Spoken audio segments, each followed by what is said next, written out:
the success, quote unquote success. Successful black women.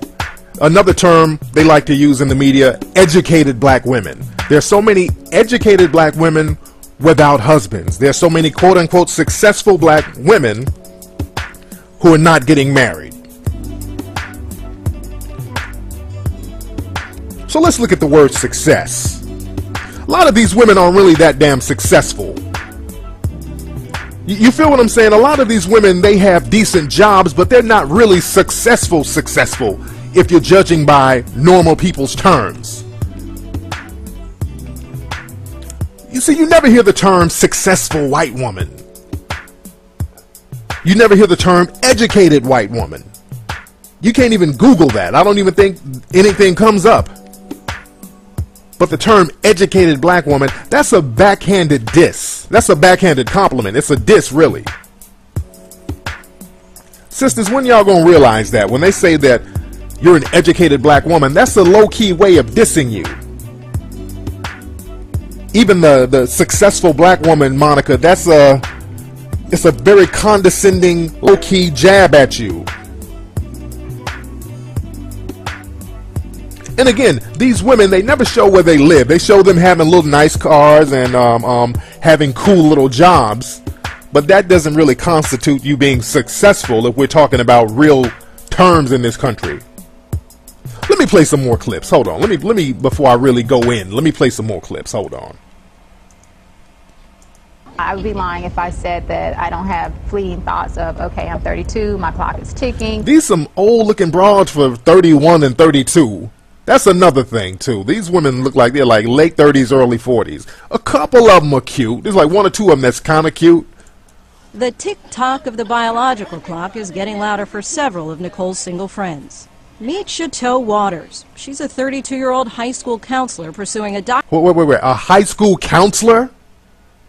You see what I'm saying? They're talking about how successful they are. This woman is a high school counselor. How much money does that pay? Doctorate degree in psychology. We have this thing called the black girl curse. A lot of our white friends are married by 25, like happily married. Kids by 27, and we're like, what is the deal with the BGs? You know, and it's the black girls. Jaqueen Ashford is a chemist for a pharmaceutical company. Okay, I don't know how much that pays. It doesn't sound like she's balling out of control. But let me get on this in a minute. Hold on. Let me get on this. Let me put my Mackin music on. Like I said, man, the whole term successful black woman, educated black woman, they say that because they think the normal black woman is uneducated. They think that the normal black woman is unsuccessful. They think the majority of them are unsuccessful and uneducated. So the term educated black woman, let's just call it what it is. An educated black woman basically means a black woman who's not 100% hood rat. That's all that means. The term educated black woman means a female who's not a total welfare queen. It means a black woman who's not 110% hood rat.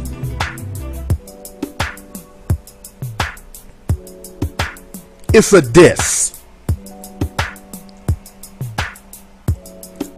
This is the thing, man. These stories, they come out every blue moon, and they come out on ABC, and sometimes CNN will do them. These shows are really designed not to help out or help the black community dialogue. These stories and these shows are really designed to make white folks in America feel better about themselves, because black dysfunction and black degeneracy is good business, especially in trying times. In hard times, white America wants to see raggedy nigga shit. Like during the Great Depression, they had all these coon characters that came about. You had the Stepin Fetchits and the Mantan Marlins and Amos and Andy and all these people during the Great Depression, because white people were doing bad and they needed to see a group of people, a demographic and a community of people doing worse than them, so they can say, okay, at least we're not them. And that's what these stories are about.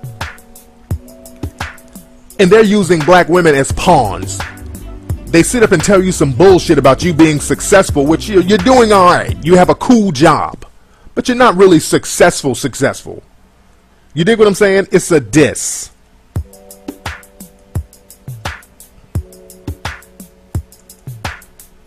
It is a goddamn diss. See, back in the day, they would just throw everybody under the bus. Black folks, see, back in the day, they would throw black men and women under the bus. They would portray black men and women fucked up. They would portray black men as coons. They would portray black women as mammies. But the thing is, that would cause black men and women to band together and lash out against the establishment. So they had to come up with a new program. So what they would do, they would pull the sisters to the side and be like, hey, you're cool, but what's up with the black guys over here? What's up with the black man? And they would get black women in cahoots with them to throw the black man under the bus. But in reality, they were throwing you under the bus as well.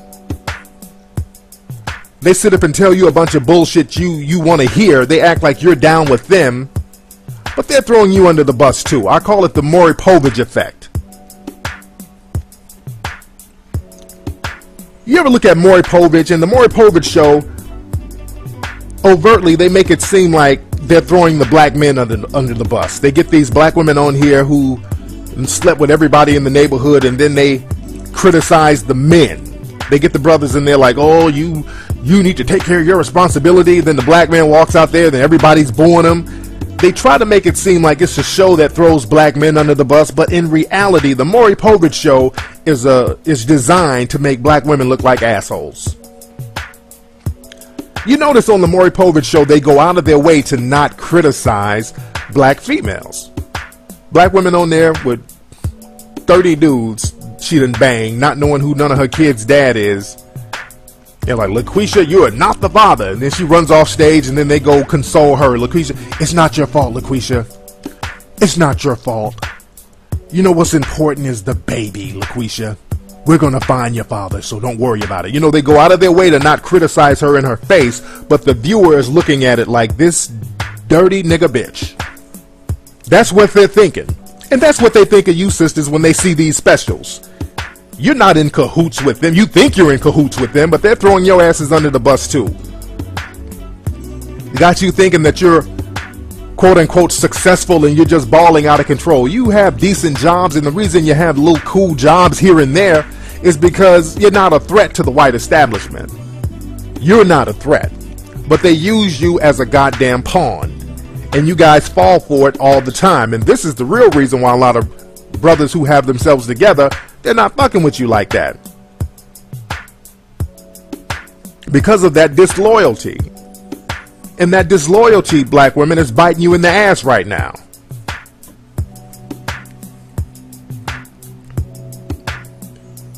I mean, really, the term educated black woman, it's a diss. Everybody's supposed to be educated. Think about it. Everybody's supposed to have some kind of education. You shouldn't have to use that as an adjective for anybody. Everybody should be educated. That's not a compliment, saying that you're educated, as opposed to what? Black women don't even realize when you're being dissed.